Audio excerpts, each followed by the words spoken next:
ಉಡಾಯಿಸೋ ಖಾರ ಬಣ್ಣ ರುಚಿಯನ್ನು ನೀಡುತ್ತದೆ. ಮೆಣಸಿನ ಪುಡಿ ಚಿಂದಿ ಉಡಾಯಿಸೋ ಖಾರ ಬಣ್ಣ ರುಚಿ. ನ್ಯಾಷನಲ್ ಹೆರಾಲ್ಡ್ ಕೇಸ್ನಲ್ಲಿ ಇಡಿ ಅಧಿಕಾರಿಗಳು ಚಾರ್ಜ್ ಶೀಟ್ ಅನ್ನು ಸಲ್ಲಿಕೆ ಮಾಡಿದ್ದಾರೆ. ಲೋಕಸಭೆಯ ವಿಪಕ್ಷ ನಾಯಕ ರಾಹುಲ್ ಗಾಂಧಿ ಹಾಗೆ ಹಿರಿಯ ನಾಯಕಿ ಸೋನಿಯಾ ಗಾಂಧಿ ವಿರುದ್ಧ ಈ ಚಾರ್ಜ್ ಶೀಟ್ಗೆ ಸಂಬಂಧಪಟ್ಟಂತೆ ಇಡೀ ದೇಶಾದ್ಯಂತ ಕಾಂಗ್ರೆಸ್ ಕಿಡಿಕಾರಿ ಹೋರಾಟಕ್ಕಿಳಿದಿದೆ. ಈಗ ಮುಖ್ಯಮಂತ್ರಿಗಳು ಕೂಡ ಬೃಹತ್ ಹೋರಾಟಕ್ಕೆ ಕರೆ ಕೊಟ್ಟಿದ್ದಾರೆ. ರಾಜ್ಯದಲ್ಲಿ ಇದೇ 25ಕ್ಕೆ ವಿಚಾರಣೆಗೆ ಸುಪ್ರೀಂ ಕೋರ್ಟ್ ಕೂಡ ಸಜ್ಜಾಗಿದೆ.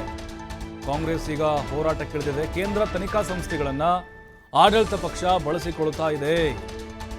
ವಿಪಕ್ಷವನ್ನು ಹಣಿಯೋಕೆ ಬಳಸಿಕೊಳ್ತಾ ಇದ್ದಾರೆ ಬಿಜೆಪಿಯ ನಾಯಕರು. ಇದು ಖಂಡನಾರ್ಹ.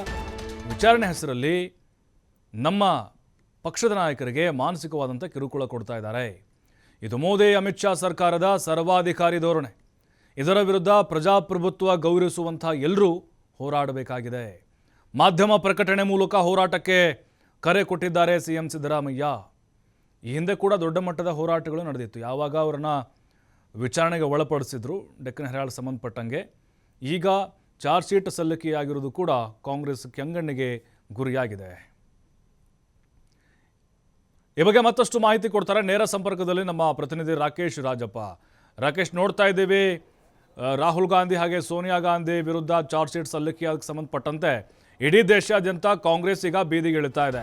ಕರ್ನಾಟಕಕ್ಕೆ ಸಂಬಂಧಪಟ್ಟಂಗೆ ಯಾವ ರೀತಿ ಹೋರಾಟ ಇರುತ್ತೆ, ಬಿಜೆಪಿ ನಾಯಕರ ಮೇಲೆ ಸಿದ್ದರಾಮಯ್ಯವರು ಮಾಡಿರುವಂಥ ಆರೋಪಗಳೇನು, ಕರ್ನಾಟಕದಿಂದಲೂ ಕೂಡ ದೊಡ್ಡ ಮಟ್ಟದ ಒಂದು ಕಿಚ್ಚು ಹೊತ್ತಿ ಉರಿಯುತ್ತಾ ಅಂತ ಈ ವಿಚಾರಕ್ಕೆ ಸಂಬಂಧಪಟ್ಟಂತೆ?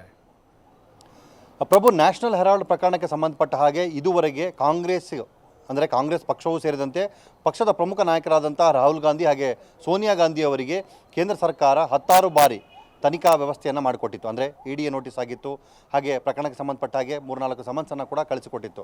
ಕಳೆದೆರಡು ಬಾರಿ ಇದೇ ವಿಚಾರಕ್ಕೆ ಸಂಬಂಧಪಟ್ಟ ಹಾಗೆ ಒಂದಷ್ಟು ಬದಲಾವಣೆಗಳನ್ನು ತಂದಿದ್ದಂತಹ ತನಿಖಾ ಸಂಸ್ಥೆಗಳು ಅದರ ವಿರುದ್ಧ ನಡೆದ ಹೋರಾಟದ ಬಳಿಕ ಅದನ್ನು ಬದಲಾದ ಹಂತದಲ್ಲಿ ಬದಲಾದ ರೂಪದಲ್ಲಿ ಪ್ರೆಸೆಂಟ್ ಮಾಡೋ ಕೆಲಸವನ್ನು ಮಾಡಿತ್ತು. ಈಗ ಮತ್ತೊಮ್ಮೆ ಇಡಿ ಈ ವಿಚಾರದಲ್ಲಿ ಮತ್ತೊಮ್ಮೆ ನೋಟಿಸನ್ನು ಜಾರಿ ಮಾಡಿದೆ. ಹಾಗೆ ತನಿಖೆಗೆ ಸಂಬಂಧಪಟ್ಟ ಹಾಗೆ ಸುಪ್ರೀಂ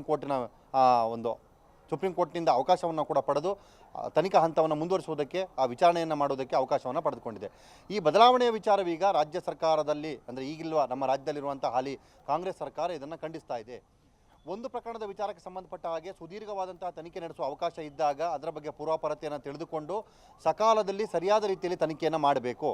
ಅದನ್ನು ಬಿಟ್ಟು ಪ್ರತಿ ಬಾರಿಯೂ ಬದಲಾದ ಸ್ವರೂಪದಲ್ಲಿ ಬದಲಾದ ಲೆಕ್ಕಾಚಾರಗಳಲ್ಲಿ ಬೇರೆ ಬೇರೆ ತನಿಖಾ ಸಂಸ್ಥೆಗಳು ಒಂದೊಂದು ರೀತಿಯಾದಂತಹ ತನಿಖೆ ವ್ಯವಸ್ಥೆಯನ್ನು ಮಾಡುವುದು ಸರಿಯಲ್ಲ ಅನ್ನುವಂತಹ ನೇರ ಆರೋಪವನ್ನು ಮಾಡಿದ್ದಾರೆ.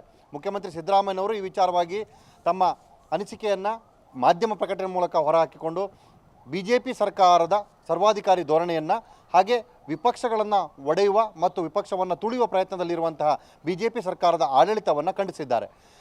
ಸೋನಿಯಾ ಗಾಂಧಿ ಹಾಗೆ ರಾಹುಲ್ ಗಾಂಧಿ ಅವರನ್ನು ಟಾರ್ಗೆಟ್ ಮಾಡಲಾಗ್ತಾ ಇದೆ. ಪ್ರಕರಣಕ್ಕೆ ಸಂಬಂಧಪಟ್ಟ ಹಾಗೆ ಈಗಾಗಲೇ 2-3 ವರ್ಷಗಳ ಹಿಂದೆ ಕೂಡ ದಾಖಲೆಗಳನ್ನು ಕಲೆ ಹಾಕುವ ಪ್ರಕ್ರಿಯೆ ನಡೆದಿತ್ತು. ಆವಾಗ ಸಿಗದಿರುವಂತಹ ಹೊಸ ದಾಖಲೆಗಳು ಈವಾಗ ಹೆಚ್ಚಿಗೆ ಎಲ್ಲಿ ಸಿಕ್ಕಿದೆ ಅಂಥದ್ದಿದ್ದಾಗ ಆ ಪ್ರಕರಣಕ್ಕೆ ಸಂಬಂಧಪಟ್ಟ ಹಾಗೆ ಮೊದಲೇ ಮಾಹಿತಿಯನ್ನು ಕೊಡಬೇಕು, ಅದಕ್ಕೆ ಸಂಬಂಧಪಟ್ಟಂಥ ದಾಖಲೆಗಳನ್ನು ಕಲೆಕ್ಟ್ ಮಾಡಿ ಇಟ್ಕೊಳ್ಳಬೇಕಿತ್ತು. ಆದರೆ ಅದು ಯಾವುದನ್ನು ಕೂಡ ಮಾಡದೆ ಹಂತ ಹಂತವಾಗಿ ಬೇರೆ ಬೇರೆ ಹೆಸರಿನಲ್ಲಿ ನಮ್ಮ ನಾಯಕರಿಗೆ ಮಾನಸಿಕ ಕಿರುಕುಳ ನೋಡುವಂತಹ ಪ್ರಕ್ರಿಯೆಯನ್ನು ಇವರು ಮಾಡ್ತಿದ್ದಾರೆ. ಇದರಿಂದಾಗಿ ಅವರ ನೈತಿಕ ಸ್ಥೈರ್ಯವನ್ನು ಕುಸಿಯುವಂತೆ ಮಾಡುವಂಥದ್ದು ಬಿಜೆಪಿಯ ಲೆಕ್ಕಾಚಾರ. ಬಿಜೆಪಿ, ಇಡಿ ಮತ್ತಿತರ ಕೇಂದ್ರೀಯ ತನಿಖಾ ಸಂಸ್ಥೆಗಳನ್ನು ತನ್ನ ವಿಪಕ್ಷಗಳನ್ನು ಹಣಿಯುವುದಕ್ಕೋಸ್ಕರ ಮಾಡಿಕೊಂಡಿರುವಂತಹ ಆಯುಧವನ್ನಾಗಿ ಬಳಸಿಕೊಳ್ತಾ ಇದೆ. ಪದೇ ಪದೇ ಅವರ ಮೇಲೆ ಒತ್ತಡವನ್ನು ಹೇರುವ, ಮಾನಸಿಕ ಹಿಂಸೆಯನ್ನು ಮಾಡುವಂಥ ಪ್ರಕ್ರಿಯೆಯನ್ನು ಮಾಡ್ತಾ ಇದೆ. ಇದನ್ನು ನಮ್ಮ ಕಾಂಗ್ರೆಸ್ ಪಕ್ಷ ಖಂಡಿಸುತ್ತದೆ. ಅಮಿತ್ ಶಾ ಹಾಗೆ ಪ್ರಧಾನಿ ಮೋದಿಯವರ ಸರ್ವಾಧಿಕಾರದ ಧೋರಣೆ ಏನಿದೆ, ಅದಕ್ಕೆ ಪೂರಕವಾಗಿ ತನಿಖಾ ಸಂಸ್ಥೆಗಳನ್ನು ಬಳಸಿಕೊಳ್ಳುತ್ತಿರುವಂಥ ನಡೆ ಏನಿದೆ, ಇದನ್ನು ನಾವು ಖಂಡಿಸ್ತೇವೆ. ಇದರ ವಿರುದ್ಧ ನಮ್ಮ ನಿಷ್ಠಾವಂತ ಕಾರ್ಯಕರ್ತರು ಇನ್ನೇನು ಕೆಲವೇ ದಿನಗಳಲ್ಲಿ ರಾಷ್ಟ್ರವ್ಯಾಪಿ ಹೋರಾಟವನ್ನು ನಡೆಸಲಿದ್ದಾರೆ. ನಾಡಿದ್ದು ನಮ್ಮ ರಾಜ್ಯದಲ್ಲೂ ಕೂಡ ಆ ಹೋರಾಟ ನಡೆಯಲಿದೆ. ಹೀಗೆ ಹಂತ ಹಂತವಾಗಿ ಬಿಜೆಪಿಯ ಮತ್ತು ಕೇಂದ್ರ ಸರ್ಕಾರದ ಈ ವಿರೋಧ ಪಕ್ಷಗಳ ವಿರೋಧಿ ನೀತಿಯನ್ನು ಖಂಡಿಸ್ತೇವೆ ಅನ್ನುವಂಥ ಮಾತನ್ನು ಹೇಳಿದ್ದಾರೆ. ಹಾಗೆ ಪ್ರಜಾಪ್ರಭುತ್ವದಲ್ಲಿ ವಿಶ್ವಾಸವನ್ನು ಇಟ್ಟುಕೊಂಡಿರುವಂತಹ ಪ್ರಜ್ಞಾವಂತ ನಾಗರಿಕರು, ಸಂವಿಧಾನವನ್ನು ಗೌರವಿಸುವಂತಹ ಪ್ರತಿಯೊಬ್ಬ ಪ್ರಜೆಯೂ ಈ ಹೋರಾಟದಲ್ಲಿ ಭಾಗವಹಿಸಬೇಕು. ಸರ್ವಾಧಿಕಾರಿ ಮನಸ್ಥಿತಿ ಇರುವಂತಹ ಸರ್ಕಾರ ಮತ್ತು ಅದರ ತನಿಖಾ ವಿಧಾನವನ್ನು ಖಂಡಿಸಬೇಕು ಅನ್ನುವಂಥ ಕರೆಯನ್ನು ಅವರು ಕೊಟ್ಟಿದ್ದಾರೆ. ಮುಖ್ಯಮಂತ್ರಿಗಳ ಈ ಕರೆಗೆ ಎಷ್ಟರ ಮಟ್ಟಿಗೆ ಸ್ಪಂದನೆ ಸಿಗುತ್ತದೆ ಅನ್ನುವಂಥದ್ದು ಅಷ್ಟೇ ಕುತೂಹಲವನ್ನು ಹುಟ್ಟಿಸ್ತಾ ಇದೆ.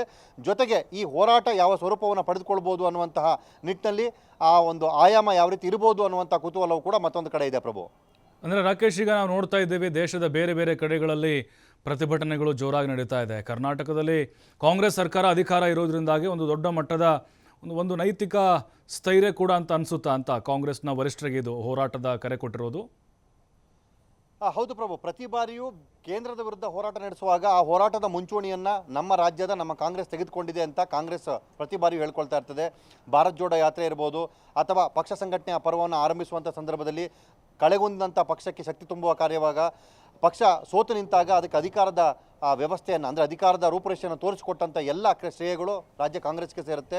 ಈಗಲೂ ಕೂಡ ಅಂಥದ್ದೇ ಒಂದು ಕಾಂಗ್ರೆಸ್ಸಿನ ಹೈಕಮಾಂಡ್ ವಲಯದ ಮೇಲೆ ಒತ್ತಡ ಬೀರುವಂಥ ಸನ್ನಿವೇಶದಲ್ಲಿ ಅದನ್ನು ಮೆಟ್ಟಿ ನಿಲ್ಲುವ ಹಾಗೆ ಅದಕ್ಕೆ ಪ್ರತಿಯಾದಂತಹ ಒಂದು ಹೋರಾಟವನ್ನು ರೂಪಿಸುವ ಜವಾಬ್ದಾರಿಯನ್ನು ನಮ್ಮ ಕಾಂಗ್ರೆಸ್ ಮಾಡುತ್ತೆ ಅನ್ನುವಂಥ ಮಾತನ್ನು ಕಾಂಗ್ರೆಸ್ನ ವಲಯಗಳು ಹೇಳ್ಕೊಂಡಿದೆ ಪ್ರಭು.